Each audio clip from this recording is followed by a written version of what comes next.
Semana Santa Radio, la radio que se ve.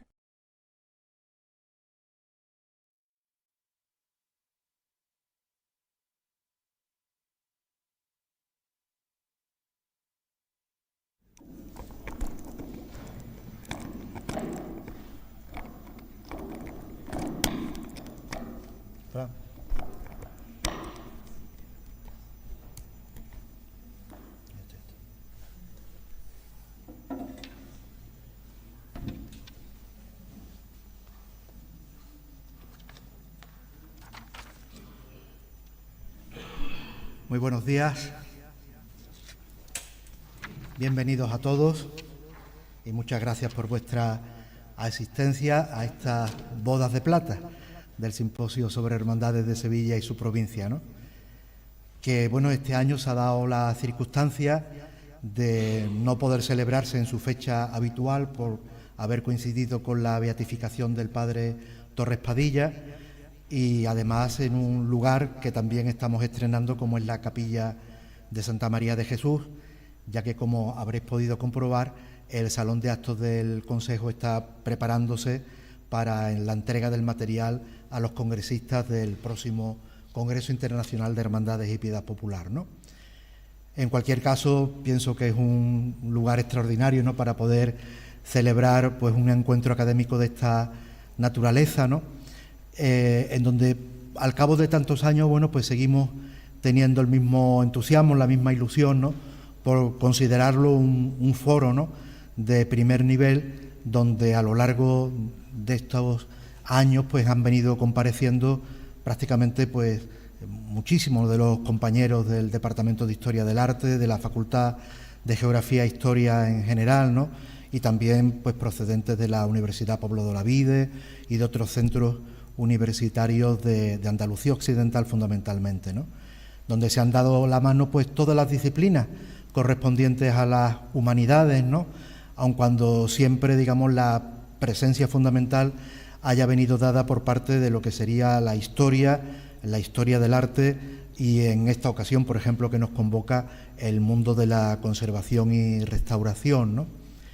Para esta ocasión de los 25 años del simposio, de alguna manera también me he querido rodear, ¿no?, de, no voy a decir viejos amigos, pero sí amigos de hace muchos años, ¿no?, compañeros, todos ellos muy queridos por mí, pero cumpliendo también la máxima de que en cada edición del simposio al menos haya personas que están debutando, se puede decir, en este escenario, como es el caso de Alejandro y de Darío, ¿no? En fin, excuso también la inasistencia del presidente del Consejo, porque en este mismo momento se encuentra en la inauguración, junto con el señor arzobispo, de una de las exposiciones que hemos preparado con motivo del Congreso Internacional, la que se está celebrando en la iglesia del convento de Santa Clara, bajo, digamos, la coordinación de don Antonio Rodríguez Bavío como delegado de Patrimonio de la Archidiócesis, y que es una de las exposiciones más esperadas, ¿no?, porque versa sobre las devociones populares en los conventos sevillanos de clausura, y eso pues siempre concita muchísimo interés, ¿no? Siempre agradezco la presencia de todos vosotros, pero particularmente de aquellos que os habéis tenido que desplazar desde localidades más o menos distantes de nuestra geografía. Siempre me gusta hacer la relación, ¿no? Siempre pues me da muchísima alegría, porque yo creo que es una de las personas, no es la única, pero una de las personas que está aquí presente desde el primer año, desde la primera convocatoria. Antonio, que viene desde San Fernando, en Cádiz. Hay también personas que vienen desde Ronda, en la provincia de Málaga, y ya dentro del área sevillana, Alcalá de Guadaira, Camas, El Viso del Alcor, Guillena, Las Cabezas de San Juan, La Rinconada, Mairena del Alcor, Mairena del Aljarafe, Olivares, Osuna y Umbrete. Y naturalmente pues también agradecer a todas aquellas personas que en directo están viendo y escuchando esta retransmisión por streaming, o que después ya, digamos, cualquier día, con toda la comodidad, lo pueden hacer desde cualquier dispositivo y en cualquier momento, ¿no? Pues ya sin más, para ir cumpliendo estrictamente nuestro cronograma, vamos a empezar con el desarrollo del simposio. Y Viene María Teresa Ruiz Barrera con nosotros. Vamos a preparar la pantalla. Sí, sí.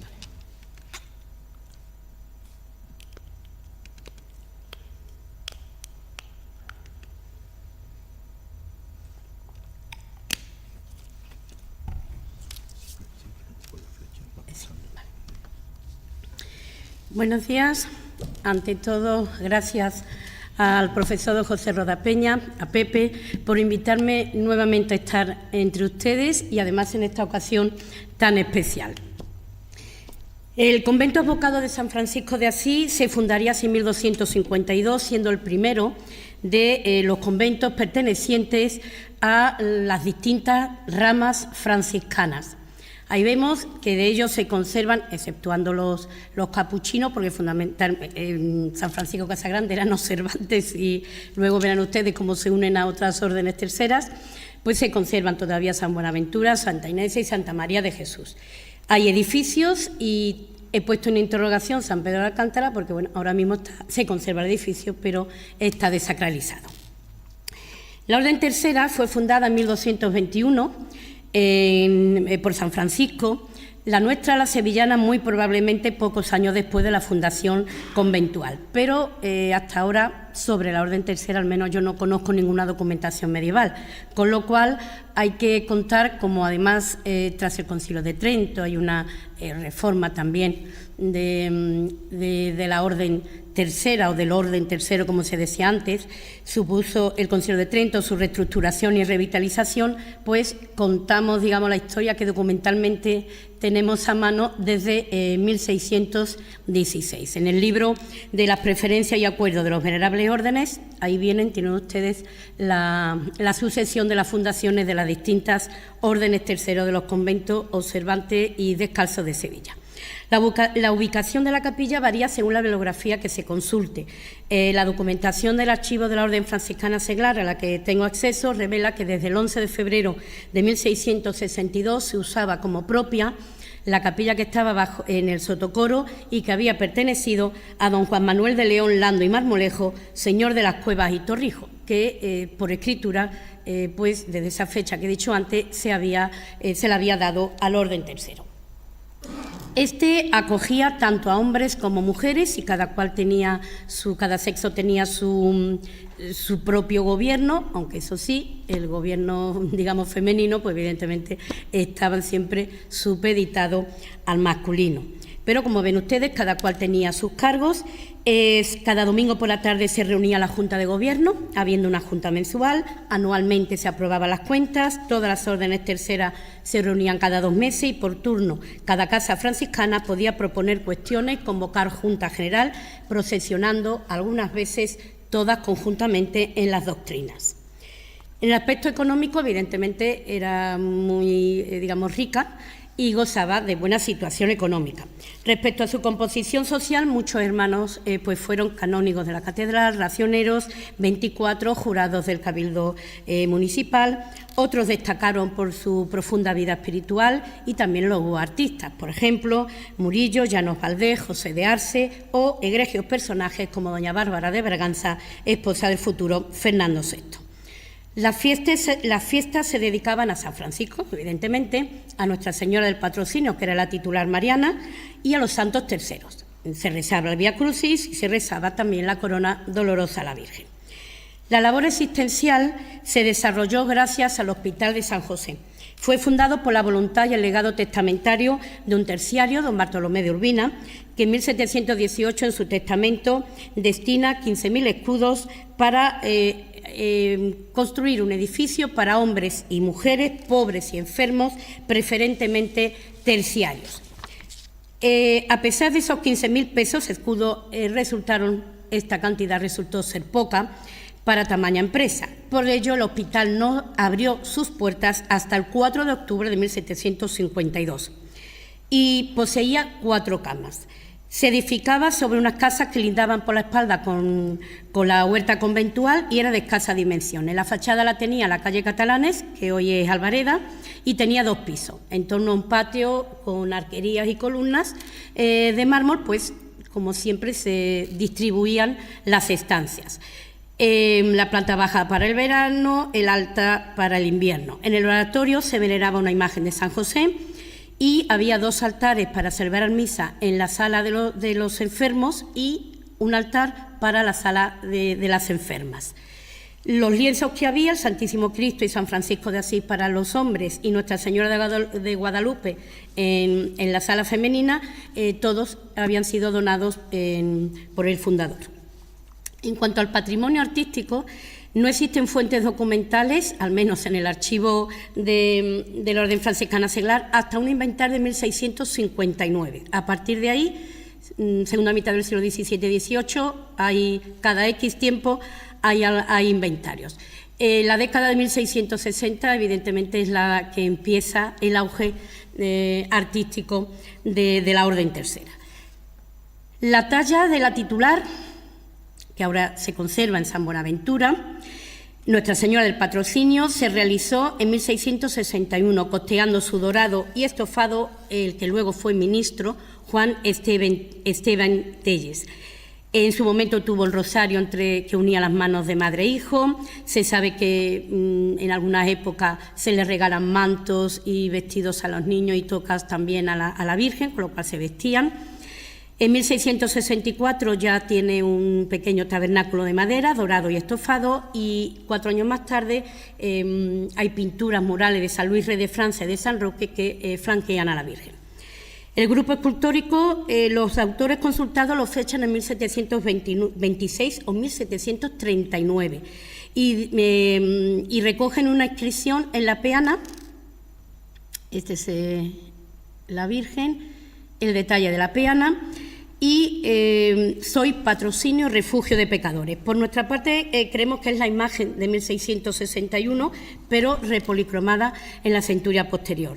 Se sabe que de vez en cuando había que estofarla de celeste y la última, el último estofado que documentalmente se tiene es en 1787 por Fernando de Cáceres. En principio, salvo que restauraciones en algún momento puedan llegar, creo que es esa la policromía que tiene actualmente.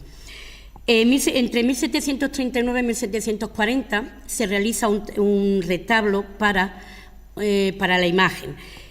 Luis de Vilches es el diseñador del retablo, Felipe del Castillo es el que lo ejecuta en madera de Flandes y don Jerónimo Roldán realiza una impresión de las llagas para cubrir el hueco de una ventana.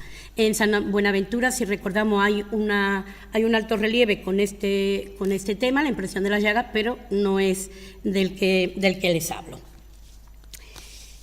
Los terciarios también daban culto a San Roque como uno de los principales santos terciarios y como publicamos en el Laboratorio de Arte en el año 2014, hubo un San Roque realizado por José de Arce, hacia 1663. Él era terciario y lo donó en bruto. La orden costeó pues, el dorado y el estofado del santo, la calabaza, la peana, el ángel y el perro. Y el autor de todo esto fue Carlos Luciano, que también fue terciario. En 1670, un hermano, Juan de Cabrera, que llega a ser ministro, para entendernos pues, como el hermano mayor, ¿no? Donó o empieza una serie de donaciones. Una imagen de Santa Rosa de Viterbo, luego otra de Santa Ángela de Fulgino, San Ivo, San Elseario. A todos, con diademas, todas eran imágenes para vestir, a todas se les puso la misma condición, mismas medidas y que nunca procesionaran, a no ser que la Orden Tercera fuese con ellas. Y lo que dice es, que ya sabe todo el mundo, que las imágenes sufren mucho con las procesiones. No solamente se encargó de donar estas imágenes, sino que también ayudó a costear los respectivos retablos de Santa Rosa de Viterbo y de Santa Ángela de Fulgino, porque los demás santos iban para adornar estos 2 retablos. El más importante, el último, es el que se concertó con Bernardo Simón de Pineda en 1679, posiblemente el primero que realizara para Hermandades Franciscanas de la Casa Grande. Y por el inventario de 1726 sabemos que este retablo de Pineda era de 2 cuerpos y de madera dorada y estofada. Y las noticias escultóricas se acaban con que en los años 1791-1792 Cristóbal Ramos realiza primero una imagen y luego otras 3 de santos terciarios. Bueno, más que imagen de candelero, porque en realidad lo que pone es cabeza y manos de, y enumeran los santos. Por desgracia, nada de esto se conserva. Respecto a los cuadros, pues pasa lo mismo. En el texto encontrarán ustedes alusiones a muchos cuadros, pero que sepamos con certeza que es o que fue de la Orden Tercera que se conserva en el convento de San Buenaventura, en el claustro.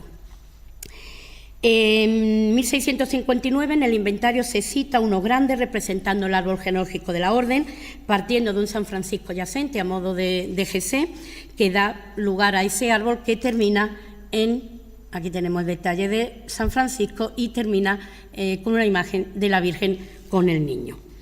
Se sabe por el inventario quién dona la obra, porque la cartela está aquí abajo, pero está prácticamente ya perdida. Son 2 hermanos terciarios, doña Francisca Díaz de Herrera y su marido Alfonso de Vargas, que en 1649 agradecen con esta donación haberse salvado de la peste.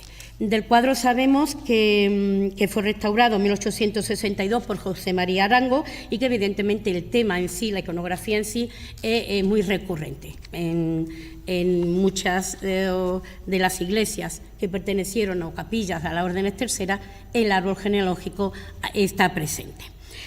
El siglo XIX se inicia documentalmente con la invasión francesa y por ello, aunque no dice dónde van, salen en 1810, se trasladan, repito, no sabemos dónde, y trasladan a Nuestra Señora del Patrocinio y lo poco que se pudo sacar.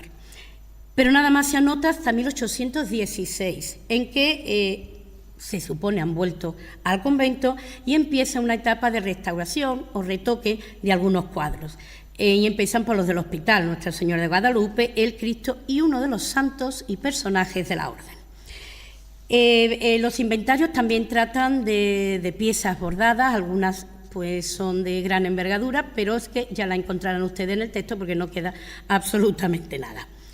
Y pasamos a la segunda sede de la Orden Tercera, que es el antiguo convento de San Buenaventura. La Casa Grande empieza a demolerse en 1840, el 12 de octubre.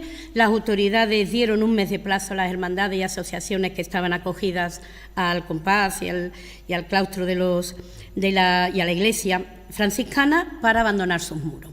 La Orden Tercera se recogió en el Colegio de San Alberto, en los Filipenses, y es de suponer que algunos enseres se depositaran en el vecino Hospital de San José. Pero tenía, además de sus dimensiones pequeñas, otro inconveniente. En 1846, a partir de julio, la planta baja del Hospital de San José es, por decreto gubernamental, oficinas y archivos de la Junta Municipal de Beneficencia, que abandonó su sede del Hospital del Espíritu Santo en la antigua calle Colchero, con lo cual todavía tenían menos espacio.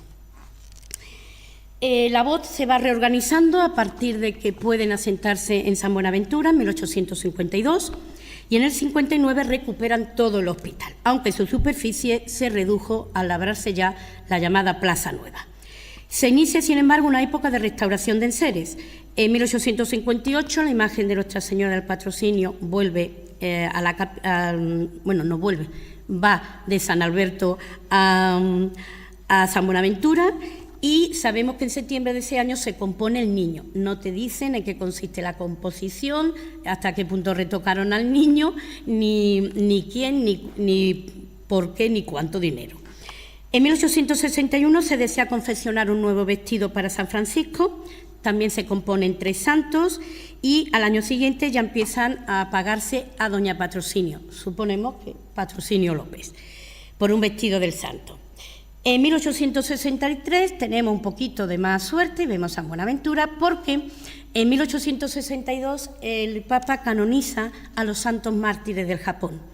Los más conocidos son los 3 jesuitas, pero al mismo tiempo que los 3 jesuitas, en 1597 murieron en Nagasaki crucificados hasta 16 4 franciscanos sacerdotes y el resto seglares franciscanos que eran japoneses.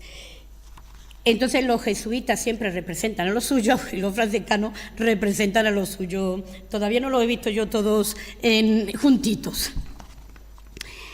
Entonces, para evidentemente homenajear a sus nuevos santos, la Orden Tercera Franciscana de la Casa Grande lo que hace es encargar este gran cuadro que no sabemos el autor. Es un cuadro bueno, tiene detalles, pinturas de historia de temas religiosos tan importantes en esa época. Aquí hay algunos detalles, el verdugo que está cogiendo a uno de los seglares franciscanos. No es, asombra la juventud del seglar franciscano, pero es que había uno que tenía 12 o 13 años y no importó la edad, eran cristianos y los martirizaron. Y ahí vemos a uno que ya está casi crucificado. Está pintado como es la crucifixión nuestra, que siempre pensamos, pues claro, con los clavos, con los 3 o los 4 clavos de Cristo, pero la crucifixión en Japón era completamente distinta.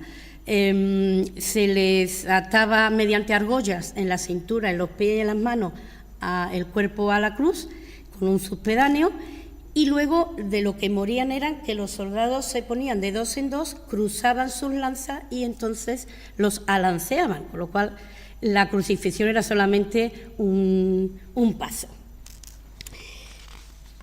Seguimos adelante y sabemos que en los años 70 del siglo XIX hay un declive en la Orden Tercera. Se revitaliza un poco porque la comunidad franciscana retorna al antiguo colegio en 1890 y en el inventario de 1897, pues lo único, bueno, hay muchísimas piezas que ya faltan y lo que se anota como novedad es, también se conserva este libro de reglas. En la parte delantera ven ustedes las 5 llagas y por detrás está el símbolo de los brazos cruzados de Cristo y San Francisco. Para esta época, Labot ocupaba la antigua capilla de San Antonio, cita en el lado del Evangelio, estamos hablando de San Buenaventura, donde se veneraba pues, a Nuestra Señora del Patrocinio, a San Francisco y a San José. También lo que hoy es la capilla sacramental, ven ustedes que aquí se ve una imagen de San Francisco, al otro lado está la de San José. Aunque encontrarán ustedes en el texto que hay un tal José de Espinosa, le encargan hacer un San José, las imágenes que hay, pues no puedo decir que son de la época, pero no puedo decir que eran las de la Orden Tercera. En el siglo XX, en 1935, sabemos que se restaura el altar de San Francisco, pero no he conseguido averiguar por la descripción que dan y los altares que hay ahora, pues no he conseguido coordinarlos.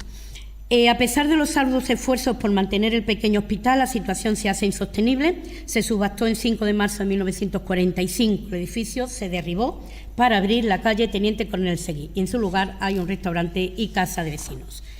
Para terminar, 2 noticias. El 21 de enero de 1973, las órdenes terceras que todavía existían de San Pedro de Alcántara, San Buenaventura, porque la de San Francisco Casagrande pasa a llamarse de San Buenaventura, y la de San Antonio de Padua, aprueban la fusión en una, que se llamaría Orden Tercera Franciscana de Sevilla, y se estableció la sede en el único sitio que había capilla propia, que era la del antiguo convento de San Pedro de Alcántara. Y la siguiente noticia, a pesar de haberse subastado y derribado el edificio del hospital, la labor asistencial a los hermanos terciarios siguió existiendo, un ropero, todo lo que pudieran ayudar, pero el patronato también se extingue en 10 de mayo del año 2002. El dinero existente eran 2.404 euros con 4 céntimos y la ministra de la Fraternidad de San Pedro de Alcántara, doña Maravilla López Martínez, los entrega a la Fundación Centro Español de Solidaridad de Sevilla. Concluyo recordándolos que son 357 años de vida espiritual, desde 1616 hasta 1973, siguiendo el carisma del poverello de Asís, 2 sedes distintas, una labor asistencial también más que centenaria, aunque corta, son el legado de los terciarios de la Casa Grande, del que materialmente el tiempo nos ha dejado pocas piezas artísticas, pero buenas. Algo es algo. Muchísimas gracias por su atención.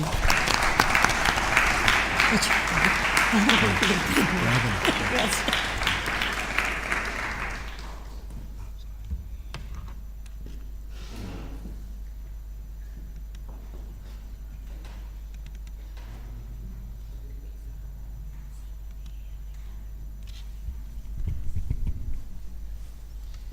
Bien, a continuación van a tomar la palabra don Darío Ojeda Cordero, que es graduado en Conservación y Restauración por la Facultad de Bellas Artes de nuestra universidad, y don Alejandro Román López, que es becario predoctoral FPU, adscrito también al Departamento de Historia del Arte, ¿no? Su tema, como lo están ustedes comprobando, versará sobre las nuevas aportaciones en torno a las figuras secundarias del antiguo misterio de la Hermandad del Calvario de Sevilla. Yo les cedo aquí ya mi sitio para que ellos puedan estar aquí.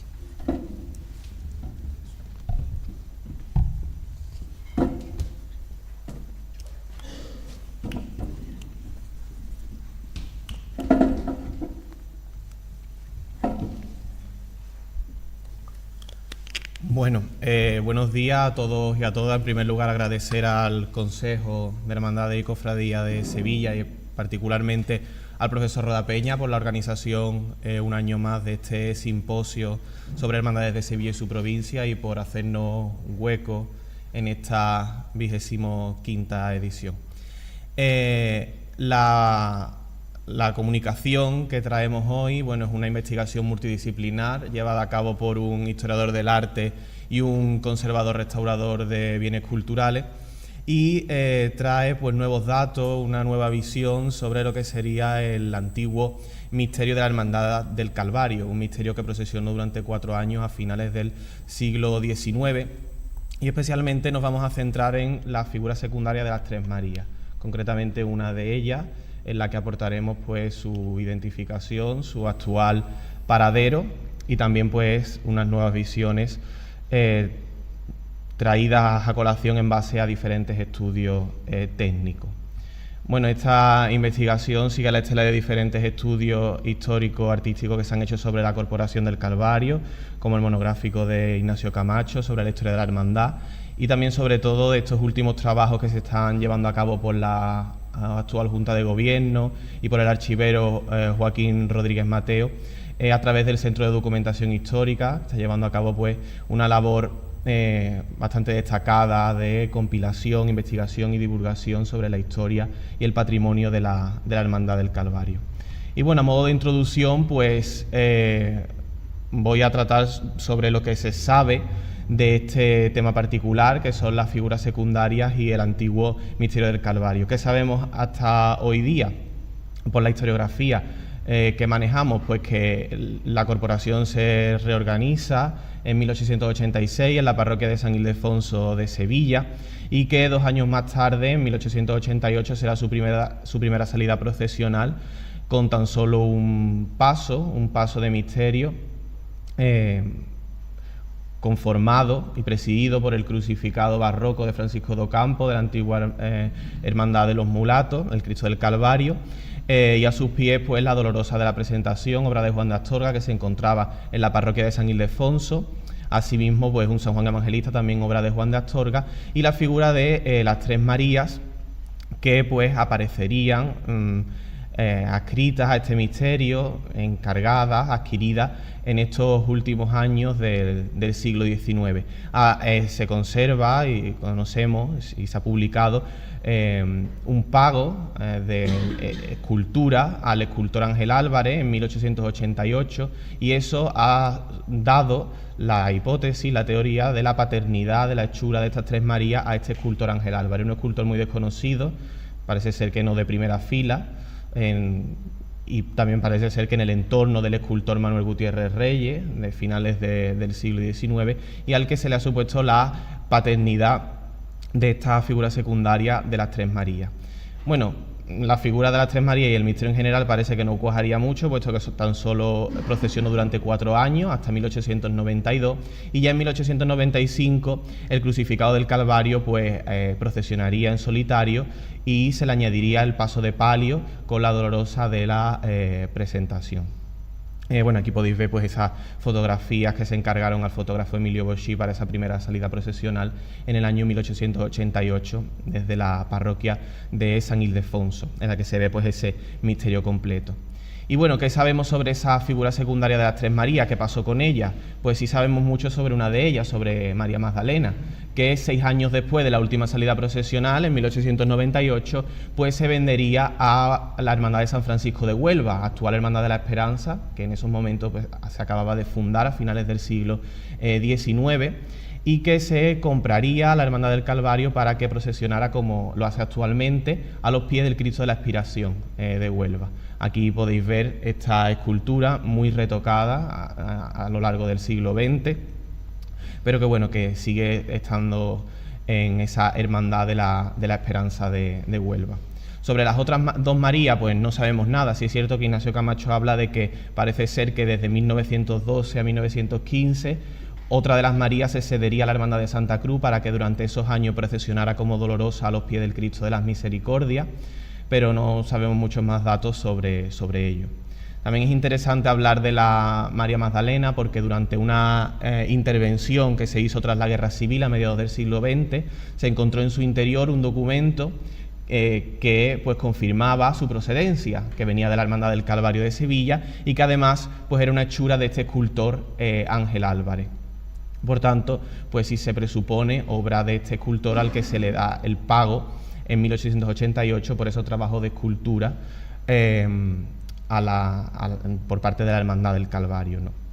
Pero bueno, ya que hemos visto lo que sabemos hasta el día de hoy por parte de la historiografía, ahora procedemos a aportar pues novedades y nuevas visiones sobre estas Marías y sobre este antiguo misterio del Calvario.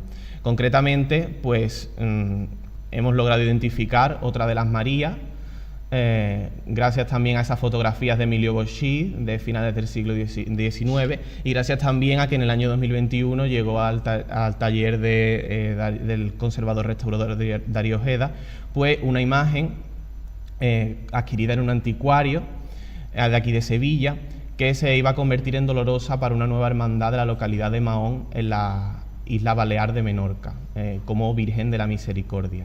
Y bueno, pues ya desde ese año 2021, con diferentes comparativas, diferentes rumores, pues ya suponíamos que era una María del antiguo misterio del Calvario y pues con esta comparativa, con la imagen que he proyectado antes, pues lo logramos confirmar.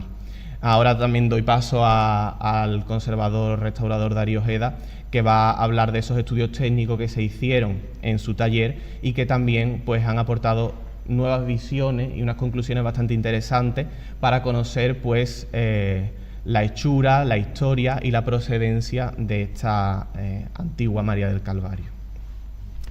Sí. Muchas gracias, Alejandro. Bueno, a continuación voy a aportar una breve descripción de los estudios técnicos que se realizaron a raíz de la intervención acometida sobre esta imagen que llega a nuestro estudio, como bien ha dicho Alejandro, en el año 2021. Aquí podéis observar a María Santísima de la Misericordia de Mahón. En primer lugar, también quiero agradecer a la Hermandad menorquina que nos ceda los permisos para utilizar fotografías de los procesos, ya que son fotografías un poco delicadas, sobre todo al tratarse de imágenes sagradas. Pero ¿cómo llega esta imagen a nuestro estudio? Esta imagen llega en el año 2021 siendo una escultura tallada en madera y policromada al óleo con ojos de cristal, componiéndose como una imagen de medio cuerpo con una estructura de riostras o listones de madera que componían el cuerpo de una manera un poco burda. También presentaba brazos articulados con unas manos contemporáneas del escultor sevillano Fernando Murciano.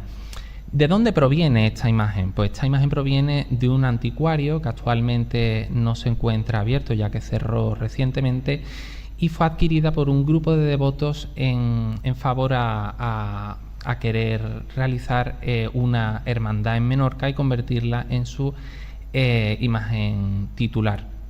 ¿Qué sabemos de esta imagen? Los primeros estudios organolécticos ya nos dicen que es una imagen muy intervenida a lo largo de su historia material y de la cual podemos observar que lo único original que compondría a la María o a la imagen que procesionaría en el paso del Calvario sería simplemente el busto. Todo lo demás son añadidos posteriores.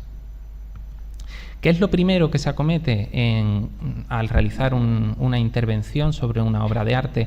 Pues son los estudios previos. Estos estudios previos lo primero que nos indican es el pésimo estado de conservación de la imagen, una imagen muy desvirtuada y muy intervenida a lo largo de su historia material, en la cual podemos percibir dos intervenciones contemporáneas de hace bastante poco tiempo, en torno a los años 90.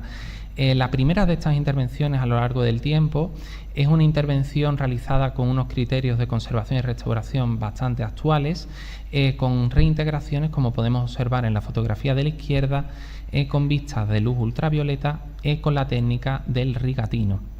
Posteriormente, en este anticuario se realiza una segunda intervención en la cual se repinta con pintura plástica sobre la policromía, podríamos llamar antigua, de esta imagen, y se le colocan unas nuevas cogidas para unos brazos articulados.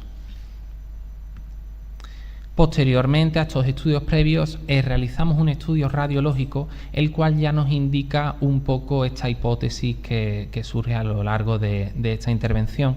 Gracias a estos estudios y a las placas radiográficas podemos apreciar en la imagen una serie de elementos metálicos, algunos modernos, clavos industriales, y otros bastante grandes en la parte inferior y superior, que son clavos de forja que ya sitúan la imagen con anterioridad a la revolución industrial. También la presencia en su policromía del albayalde o blanco de plomo, que podemos observar al igual que los elementos metálicos como un velo blanquecino, ya nos indica que es una imagen que posiblemente pudiera ser anterior al siglo XIX, debido a que este pigmento, el albayalde, se deja de comercializar por su alta toxicidad. También podemos intuir la presencia de unos ojos de cristal o de pasta vítrea en la imagen, que, como posteriormente explicaremos, fueron colocados con posterioridad. Esto nos da la premisa de que es una imagen que posiblemente no fuera realizada en torno al año 1888, sino que fuera una escultura barroca anterior, reutilizada y reaprovechada. Como bien hemos hablado antes, la imagen, después de la realización de estas policromías que posteriormente comentaremos, se le colocan ojos de cristal con posterioridad. Esto podemos intuirlo debido al fraccionamiento y a la segmentación mecánica de la mascarilla, y viendo la irregularidad del rostro y de la mascarilla. En esta fotografía podemos ver el ahuecado de la mascarilla de madera de cedro, y también lo que nos indica que esta colocación de los ojos fue posterior a la última policromía es la falta de este pigmento albayalde o blanco de plomo en todo lo que es el perímetro de la segmentación del mismo. Además de esto, debemos de basar los estudios con pruebas científicas que avalen la hipótesis que aquí traemos, para lo cual se realizó un estudio de caracterización de materiales realizando pruebas estatigráficas mediante toma de muestras, en la cual se implementaron la fluorescencia de rayos X y las pruebas de Raman. El empleo de estos estudios estratigráficos vienen a indicarnos pues los diferentes estratos y composición de policromías de la obra. Como podemos ver en esta fotografía, el número 1 y el 2 compondría la policromía original, el estuco y la policromía, el 3 y el 4 una policromía posterior, y el 5 restos de repintes o de intervenciones posteriores. Aquí podemos ver, y os vamos a explicar las diferentes policromías y la historia material que ha tenido esta imagen. En el número 1 podemos observar una policromía, la cual podríamos denominar la original de la obra, y en el número 2 una segunda policromía, que es una repolicromía antigua. Ambas policromías en los estudios estratigráficos se han encontrado pigmentos históricos como el albayalde, el bermellón, laca roja, tierra verde y negro de hueso, lo cual ya sitúa ambas policromías con anterioridad al siglo XIX. Con posterioridad se hace una intervención en la cual se colocan los ojos de cristal y contemporáneamente se realizan hasta 3 intervenciones, las 2 anteriormente comentadas y la última, que es esta que les traemos. Finalmente, gracias a estos estudios técnicos y a la intervención acometida sobre la imagen, podemos llegar a las siguientes conclusiones. Que la imagen presenta objetos y elementos metálicos antiguos, lo cual ya data la obra con anterioridad a la Revolución Industrial, que los estratos de policromía de la imagen presentan pigmentos históricos, por lo cual también podemos datar la obra con anterioridad al siglo XIX, en sus 2 policromías, presentando la superior también signos y craquelados de una policromía antigua. La obra también está realizada en madera de cedro, lo que también puede indicar su hechura. La imagen presenta una intervención posterior en la cual, como bien hemos comentado, se le colocan estos ojos de cristal, lo cual ya nos expresa y nos indica que esta imagen originalmente no presentaba ojos de cristal. Y gracias a estos estudios realizados podemos constatar, no solo visualmente, sino científicamente, gracias a estos estudios previos a la intervención, que la obra no corresponde con una obra ejecutada por el escultor Ángel Álvarez ni ningún coetáneo, tratándose de una obra anterior al siglo XIX. Esto no quita que este escultor, Ángel Álvarez, pudiera cometer alguna intervención sobre dicha escultura, algún trabajo de remodelación o de arreglo, o como podría ser una hipótesis la colocación de estos ojos de cristal con posterioridad a la segunda policromía anterior al siglo XIX. Ahora paso la palabra a Alejandro, que va a hacer una pequeña revisión de las fuentes documentales. Bueno, tras las conclusiones de estos estudios técnicos que decían que la imagen pues no sería de este escultor Ángel Álvarez de en torno a los años 1886-88, sino que sería una imagen anterior, remodelada o reutilizada por esta corporación, nos fuimos a esas fuentes documentales, al Archivo Histórico de la Hermandad del Calvario, que desde aquí agradezco a Joaquín Rodríguez Mateo, su archivero, pues la atención y la ayuda para con este trabajo. Y bueno, eran fuentes, esos libros de cuentas de entre los años 1887, 1888 y 89, pues que ya habían sido trabajados, pero bueno, volvimos a darle otro repaso, otra revisión para ver si era posible pues esta teoría extraída de los estudios técnicos. Se le había supuesto la paternidad de las Tres Marías, de la hechura de las Tres Marías, a Ángel Álvarez, por este recibo y este ítem dentro del libro de cuentas que tenemos aquí, en el que tan solo dice pues que se paga 840 reales a Ángel Álvarez por el trabajo de escultura para dicha hermandad, pero tampoco especifica que sea la hechura de las Tres Marías ni nada de eso, sino tan solo trabajo de escultura. Por tanto, bueno, pues casaría con una remodelación, un arreglo, además de también la realización de la Santa María Magdalena, que sí lo podemos confirmar documentalmente gracias al documento que se encontró en su interior. Bien es sabido que también estos escultores del entorno de Manuel Gutiérrez Reyes, a finales del 19, pues sí gustaban también de diferentes remodelaciones, restauraciones, también un poco al estilo de la época, ¿no? Además también pues hemos podido sacar otros ítems desconocidos hasta la fecha. Por ejemplo, en diciembre de 1887, meses previos a la primera salida procesional en 1888, pues sí vemos algunos pagos como estos que tenemos aquí de llevar las efigies al escultor o el pago por una escultura. Por tanto, bueno, pues es algo sugerente, ¿no? Y que se puede añadir a esto que aquí aportamos. También, por ejemplo, bueno, ya en mayo de 1888 se paga a Manuel Ferré por los ropajes de las vestiduras de las imágenes. También esto se une a otros pagos que ya se han publicado, como los de las aureolas, la peluca de Santa María Magdalena, etcétera, etcétera, ¿no? Y ya en 1889 pues también aportamos pues, que se paga a Emilio Boschi por 12 fotografías en placa que representan el paso de esta cofradía. Hoy en día no conservamos esas 12, conservamos algunas de ellas, por lo tanto también es interesante porque sabemos de la existencia de más fotografías desconocidas que nos hablarían a lo mejor de una imagen más completa de esas tres Marías y del misterio al completo que hoy en día pues desconocemos. Al igual que también en abril de 1889 se hace un pago también de nuevo a este escultor Ángel Álvarez por arreglar la Magdalena y una María, poniéndole pestaña a esta última. Sabemos que bueno, este escultor Ángel Álvarez, del que no conocemos prácticamente hora ni nada de su vida y producción, pues estuvo muy cerca de esta corporación en estos años iniciales tras su reorganización, porque no solamente está esto, sino también restaura las manos del San Juan Evangelista, también restaura un Niño Jesús en 1886 y bueno, pues hay diferentes trabajos de arreglo, de remodelaciones y de escultura para esta corporación. Por tanto, como conclusiones finales y nuevas aportaciones que hemos traído aquí, pues se ha podido identificar y conocer el actual paradero de una María del antiguo misterio de la Hermandad del Calvario, siendo, como ya hemos visto, pues la actual Dolorosa de la Misericordia de Mahón. Se ha demostrado que su autoría no correspondería con la producción de Ángel Álvarez, al que se le suponía hasta ahora la hechura de las tres Marías. Los estudios técnicos, especialmente los radiológicos y de caracterización de materiales que hemos visto, pues dan indicios de que la ejecución de la imagen sería de un periodo anterior, siglo XVII, XVIII, habiendo sido repolicromada en una ocasión y habiéndose intervenido además en alguna etapa para colocarle ojos de cristal abriéndose su mascarilla. Las fuentes documentales podrían ser reinterpretadas, asimilando que el escultor Ángel Álvarez realizaría algunas tallas y en otros casos tan solo remodelaría y adaptaría antiguas esculturas.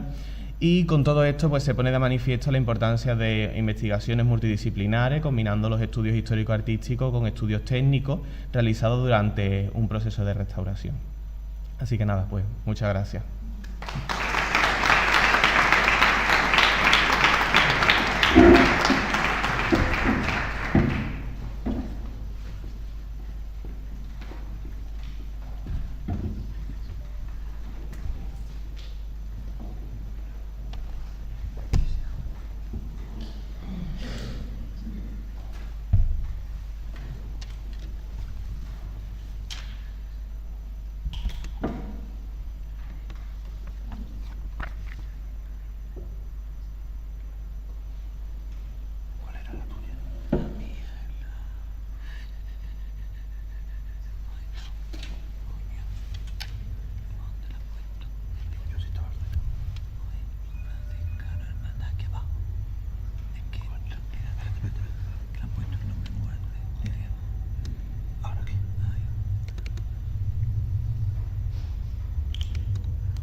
Bien, a continuación tomará el uso de la palabra don Antonio Joaquín Santos Márquez, que es profesor titular de Historia del Arte de nuestra Universidad Hispalense, secretario además de su Departamento de Historia del Arte, a quien aprovecho además para agradecerle el hecho de que el departamento sea uno de los patrocinadores de este simposio, junto a la Fundación Cajasur y a la Consejería de Cultura y Deporte de la Junta de Andalucía, que permiten todos ellos la realización no solamente de este evento, sino sobre todo su retransmisión en directo y la publicación del excelente libro de actas que al final todos recibirán junto a su certificado de asistencia. Él, que durante estos últimos años ha estado muy pendiente de la Hermandad de Nuestra Señora de Valme de Dos Hermanas y ha estudiado con gran profundidad su ajuar litúrgico y artístico, pues nos hablará en esta mañana de este ajuar de plata y oro de la Virgen de Valme. Muchísimas gracias. En primer lugar, por supuesto, agradecer al Consejo de Hermandades y Cofradías de la ciudad de Sevilla el haber permitido pues que se desarrolle de nuevo este simposio y, por supuesto, a mi compañero y amigo don José Rodapeña por haberme invitado a participar en este 25ª edición de estas jornadas que sin duda han conseguido a lo largo de estos años poner en valor la historia y el arte de nuestras cofradías. El tema elegido para esta ponencia, como bien decía Pepe, es el del ajuar de oro y plata de la Virgen de Valme de Dos Hermanas, una de las devociones históricas y señeras de la provincia de Sevilla.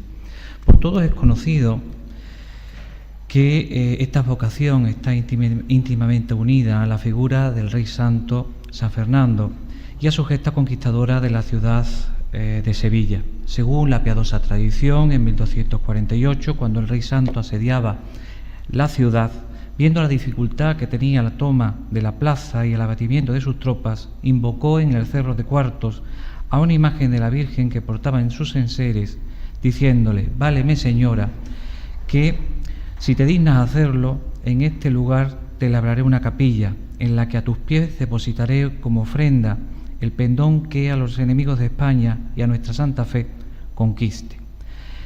Y ciertamente, un día similar al de hoy, ya saben que hoy celebramos San Clemente, pues se cumplió la hazaña y el monarca pues también cumplió su promesa. Levantó esa ermita en el mencionado lugar, colocando a sus pies el pendón arrebatado a los musulmanes.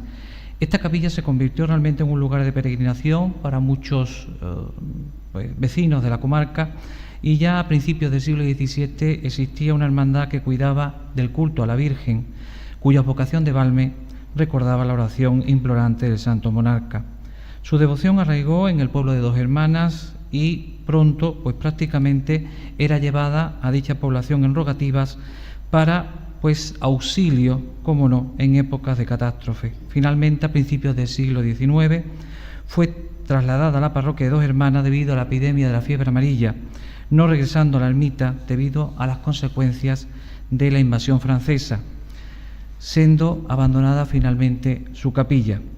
No obstante, la novelista Celia Wall de Faber, Fernán Caballero, dio a conocer su historia en su novela Familia de Albareda en 1859, lo que provocó que los duques de Montpensier se interesasen por aquel mítico lugar, financiando su reconstrucción. La Virgen volvió a su ermita y el pueblo de Dos Hermanas, que añoraba su presencia en la localidad, acordó finalmente que la Virgen definitivamente se venerase en la capilla sacramental de la parroquia de Santa María Magdalena. En el año 1870 se reorganiza la hermandad y en 1894 se organiza la primera romería precisamente a esa ermita restaurada del Cortijo de Cuartos, iniciándose una tradición que llega hasta nuestros días. Hoy es la devoción principal de Dos Hermanas y posee los títulos de protectora de la ciudad, otorgados en 1897, y patrona del excelentísimo ayuntamiento en 1965. La imagen de Nuestra Señora de Valme es una imagen gótica de las llamadas fernandinas por la aludida vinculación con el Rey Santo. No obstante, como tantas otras imágenes marianas medievales de la archidiócesis de Sevilla, fue modificada de manera notable en el siglo XVII, convirtiéndose en una imagen de candelero para recibir los ropajes de reina a la moda barroca, incluyendo el cetro, las coronas y la media luna. Perdía así su posición sedente originaria, que será recuperada en 1894, cuando, por iniciativa del poeta José Lamarque de Novoa, se decidió restaurarla y restituirla a su estado primitivo. Los trabajos fueron encomendados al escultor don Alfonso López, bajo la dirección del pintor don Virgilio Matoni, respondiendo a una prácticamente reconstrucción de las partes mutiladas y siendo totalmente repolicromada. En la actualidad, el icono que vemos en pantalla responde al prototipo de Mater Regina, derivada de la totocoquirotisa bizantina. La Virgen de Valme no contó históricamente con un ajuar muy rico. De hecho, según los inventarios que se tienen, el más antiguo de 1669, además de mantos y sayas y algunas joyas, las piezas de plata solo eran las coronas de la Virgen y el Niño, unas piezas que posiblemente se renovaron hacia 1700, ya que de esta época se puede datar la corona que se aprecia en esas fotografías históricas anteriores a la remodelación de 1894 y que se asemejan tanto a esas creaciones precisamente de hacia esos años, como son la corona de la Virgen de los Dolores de Lebrija o la que también pues se conserva en Santa Ana, precisamente coronando a la titular mariana de ese grupo gótico de la parroquia mayor de Triana, obra de Ignacio del Villar de 1690. Cierto es que realmente se ve poco, pero también es cierto que fue recuperada, o fue mantenida, mejor dicho, aunque modificada tras la restauración de 1894. Prácticamente se le dejó el canasto, un canasto donde se aprecian los detalles barrocos, y se le añadieron una serie de piedras blancas finas de collares donados por varias devotas de la localidad. Esta reforma realmente respondía a el aspecto, podríamos decir, medieval, que era utilizado por la Virgen de los Reyes, a vocación, en definitiva, hermana a la de Valme. En 1975 estas coronas desaparecieron en un robo que se perpetuó precisamente en la casa de la camarera de la Virgen. No obstante, con acierto, dos iniciativas se fomentaron para devolver a tan venerado icono estas preseas antiguas, y concretamente en 1986 los talleres de Villarreal reprodujeron en plata sobredorada estas preseas, siendo donadas por el que fuera hermano mayor de la corporación, don José María Troncoso Alanís, y su esposa, doña Antonia Rodríguez González. La segunda iniciativa, en este caso en plata en su color, fue ejecutada por Ramón León Peñuelas y donadas por don José Ramón Gómez Tinoco, hermano mayor de la Hermandad de Valme, entre los años 2002 y 2009. Otro elemento conservado de su época más antigua, de cuando era una imagen vestidera, es la sencilla media luna que posee la hermandad y que con buen criterio en la actualidad se ha vuelto a colocar a los pies de la Virgen. No tenemos dudas que fue ejecutada en la misma época en la que se reforma, se restaura la ermita por los duques de Montpensier, esto es, a finales de la década de 1850. Y lo sabemos gracias a las marcas que aparecen en su superficie. Por supuesto, aparece el nodo de la Sevilla del siglo XIX, pero junto a la del fiel contraste Pedro de la Sala, que actuó precisamente como tal entre 1849 y 1859, lo cual ratifica la aludida cronología. Y finalmente, además, aparece la marca J. Guzmán, que corresponde a José María Guzmán, miembro de una de las sagas más importantes de platero de finales del siglo XVIII y todo el siglo XIX, que actuaron tanto en Sevilla como en Utrera. Igualmente, antes de la restauración de 1894, la Virgen poseía un cetro de reina, una pieza dieciochesca que, tras dicha transformación, quedó en desuso. Por lo tanto, la hermandad lo cedió a la Virgen del Rosario de la parroquia de Santa María Magdalena, hoy titular de la Hermandad de la Oración en el Huerto. Recientemente la hermandad quiso recuperar dicho elemento para situarlo a los pies de la imagen, en ese cojín que hace de escabel a la imagen gótica, siendo reproducida en 2019 por el taller Orfebrería Marmolejo, gracias a la munificencia de doña Lucía Gómez Jiménez. El cetro fue suplantado por una flor que en platería siempre se tradujo en una rosa, símbolo mariano que posee diversos significados espirituales basados en interpretaciones medievales que parten de textos bíblicos. La rosa, como ya saben, aparece en las letanías lauretanas identificando a María con la rosa mística, en alusión a su pureza virginal. Además, la rosa viene a ser interpretada por San Buenaventura como símbolo de la caridad, y al ser considerada reina de las flores, en clave teológica se concibe por ello como reina de las virtudes.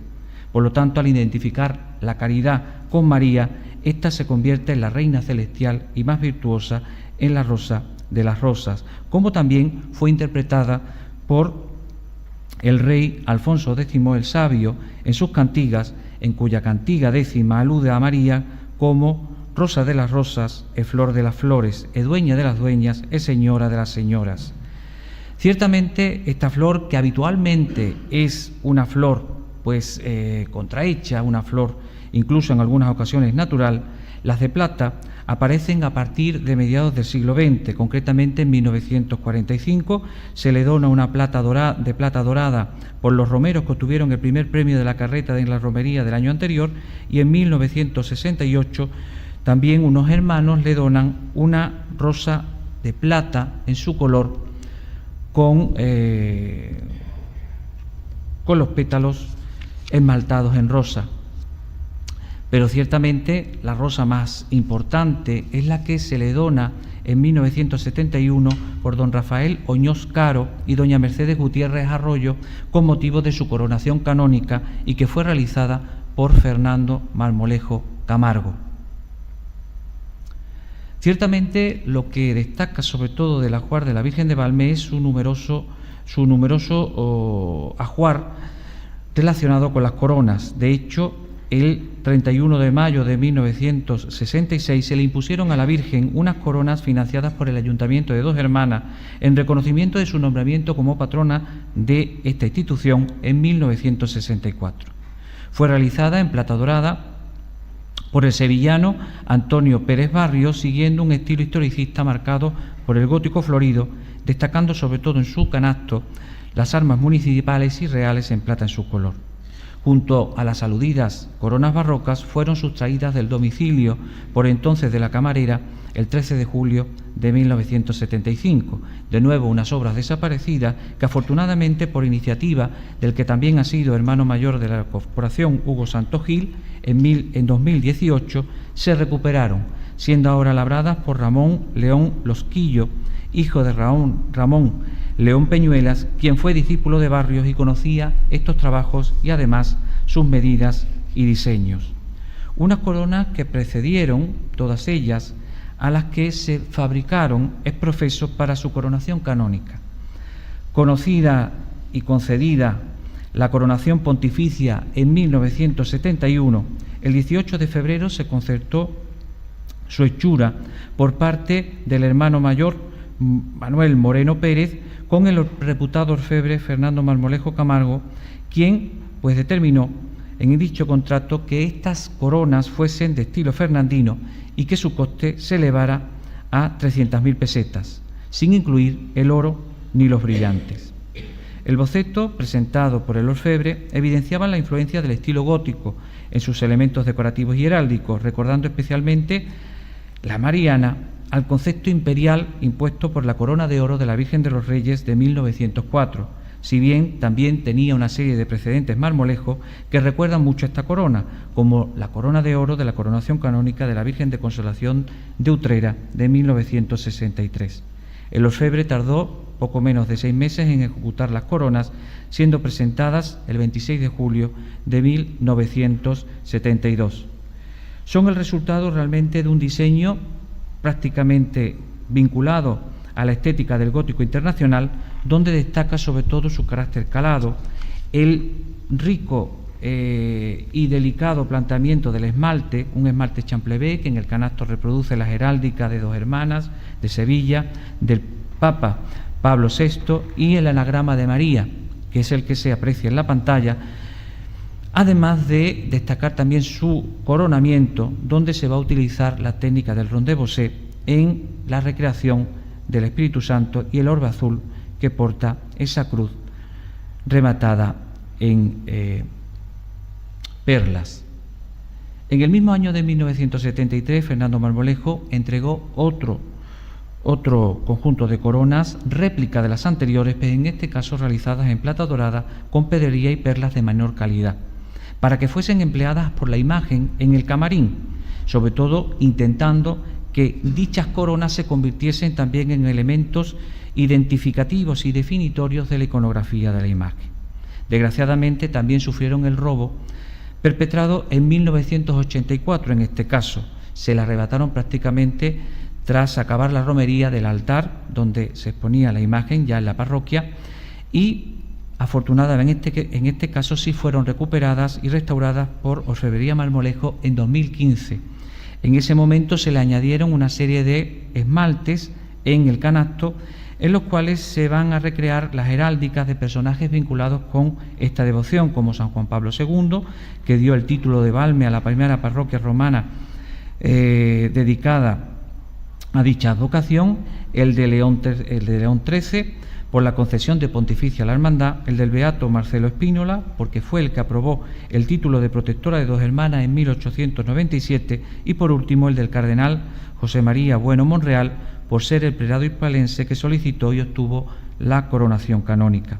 Además, recientemente, en un anticuario, han adquirido los hermanos esta presea de plata en su color de estilo manierista de mediados del siglo XVII, que fue restaurada por Joaquín Osorio, quien ejecutó su pareja para el Niño Jesús.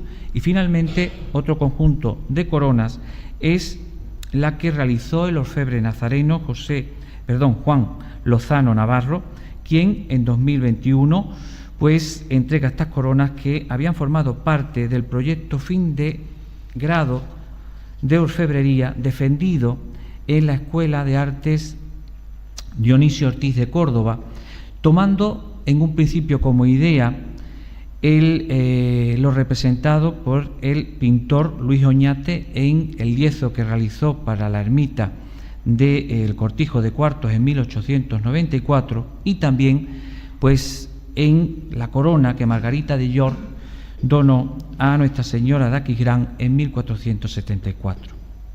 Como ya tuvimos ocasión de comentar, tras la restauración efectuada en la imagen en 1894, esta adquirió una nueva postura, la postura sedente, por lo que se hizo necesario la incorporación de un asiento. En un primer momento se decidió que dicho asiento fuese un trono regio, de estilo gótico, y se recurrió, como no, al mejor tallista neogótico de la capital hispalense, Hipólito Rossi, quien en 1894 ejecutó dos tronos en madera dorada. Uno conservado, que es el primero, este que señalo, que pues es el que se utilizó para la romería y pues prácticamente hasta la incorporación de las jamugas también se ha utilizado, y que se caracteriza sobre todo por su respaldo, como ven, calado, reproduciendo una arquitectura claramente gótica. El segundo, que también pues se hizo en este caso para el altar en su capilla sacramental, desapareció con el tiempo y hoy día ha sido recuperado gracias a la donación de Salvador Madroñal y Manuel Chacón en 2023. También en 1929, el año de la Exposición Iberoamericana, la Virgen de Valme estrenó este trono, un trono que seguía precisamente esa estética impuesta por la exposición, ese estilo regionalista sevillano, y que fue realizado concretamente por el ebanista nazareno Miguel Ponce Bancalero. No obstante, a mediados del siglo XX se comenzó a utilizar la tradicional jamuga o silla de caderas de origen andalusí y utilizada en la Edad Media cristiana, siguiendo el modelo evidentemente de la Virgen de los Reyes, que la tuvo ya en 1921 gracias a la obra realizada y aún utilizada de Rafael Alcoba. Por lo tanto, siguiendo ese modelo, en 1953, el imaginero y tallista Manuel Cerquera Becerra donó a la Virgen de Valme esta primera jamuga, destacando sobre todo esos bordados que aparecen en el reverso del respaldo, en los que se recrean las armas reales entre castillos y leones. No obstante, la que va a singularizar a partir de ahora las procesiones de la Virgen de Valme es la que se va a realizar en 1973 para su coronación canónica, la cual fue ejecutada por Fernando Marmolejo Camargo y cuyo coste ascendió a 70.000 pesetas, y en la cual pues aparece claramente un estilo eclecticista propio de la orfebrería del siglo XX, mezclándose motivos del gótico tradicional con otros barrocos. Y como ya viene siendo habitual entre las grandes devociones marianas, la Virgen de Valme también posee un interesante joyero. Sería casi, pues prácticamente imposible reseñar las múltiples medallas, broches, alfileres, anillos y otras alhajas que conforman este conjunto y que que ha sido conformado gracias al amor de muchos de sus devotos. Nosotros nos vamos a detener en aquellas obras históricas y sin duda singulares de su iconografía. Las primeras noticias que se tienen del joyero las hallamos en el inventario aludido de 1669, donde se registra una cruz de perlas, un rostrillo de oro falso y cristales y una pulsera también de perlas. Estas piezas habían desaparecido en el siguiente inventario de 1816, donde se detalla que poseía 3 anillos de oro y esmeralda, un rosario de 3 medallas de oro y 2 zarcillos de piedras blancas. Quizás estos zarcillos de piedras blancas sean los que aparecen en la fotografía, estos que reproducen el tipo llamado de girandol y que se pusieron de moda en España a mediados del siglo XVIII. Para el año 1899 el joyero estaba totalmente renovado. Las anteriores habían desaparecido y aparecían concretamente nuevas ofrendas realizadas en la segunda mitad de esta centuria. Concretamente se contabilizan 12 piezas de las que se conservan 2 y que hemos podido identificar. Esa cruz con piedras azules de oro bajo, concretamente de joyería popular de posiblemente del siglo XIX, y otra pulsera de oro alemán, también de oro falso, que pues posee, sobre todo en esa medalla, 5 zafiros. Igualmente se fueron incorporando una serie de, sobre todo, pendientes de joyería popular, como por ejemplo esos pendientes con perlas blancas que ya aparecen inventariados en 1961 y que datan del siglo XIX, y otros de los cuales se ha hecho en la actualidad 2 broches y que fueron donados por Fernando Fernández, Dolores Gómez y Clotilde Tinoco. También se conserva un broche de oro con una lazada y que presenta un granate y también hojas con esmaltes azules de cierto gusto modernista que fue regalado también en torno a 1960. Además, la Virgen recibirá una serie de joyas en esos años que se convertirán en identitarias, sobre todo porque van a ser las que el pueblo pues vea siempre en la romería de Valme, como por ejemplo las 2 llaves de oro que fueron regaladas por Juan Aulet Cotorrent en 1964 y que reproducen las de la ciudad de Gerona. No me pregunten por qué, pero las tiene. Y de igual manera, para la coronación canónica siempre, o a partir de la coronación canónica, siempre se le impuso esta bellísima pulsera ancha de oro con una flor salpicada de rubíes de tipo esterilla que perteneció a la camarera de la Virgen, doña Teresa Alonso Rivas, durante ese periodo de la coronación, y que sus hijos la donaron definitivamente en octubre de 2005, ya que pues todos los años la familia la entregaba a la Virgen para que la luciera en los días de la romería.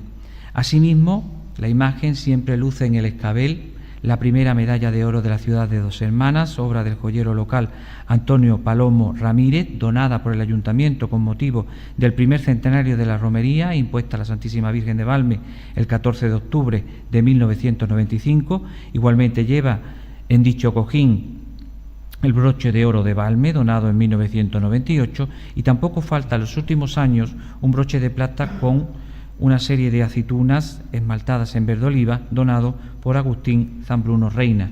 Y finalmente, ya para acabar, no podemos olvidar el broche que fue bendecido el 16 de octubre de 2014 y que contiene un trozo de la madera que se extrajo de la imagen tras la restauración realizada en dicho año, el cual será utilizado en los besamanos tradicionales de la Virgen en la víspera de la romería para que no tuviese pues la imagen el deterioro que esta pues liturgia suponía en la mano de la imagen.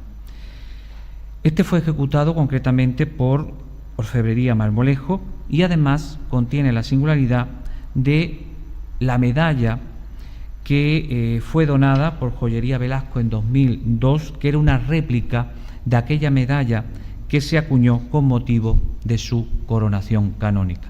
Y con esto, nada más. Muchísimas gracias.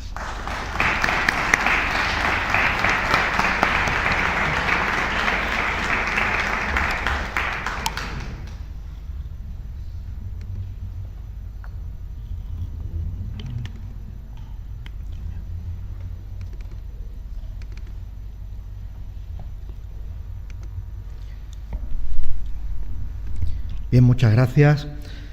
Según el programa, hacemos ahora pues una pausa para tomar un café y retomaríamos las sesiones a las 12 menos 10, rogando puntualidad para poder comenzar también a tiempo, ¿no? Os comento que ahí en la sacristía como hemos venido también haciendo estos años atrás, se pueden adquirir a un precio notoriamente más bajo de lo que habitualmente está expuesto al público, pues parte de las publicaciones que edita cada año el Consejo y también incluso la recién aparecida guía oficial de la procesión de clausura del Congreso Internacional, ¿no?, que se empezó hace 48 horas prácticamente a vender, pues también la tienen ahí a su disposición. Así que muchas gracias, nos volvemos a ver a las 12 menos 10.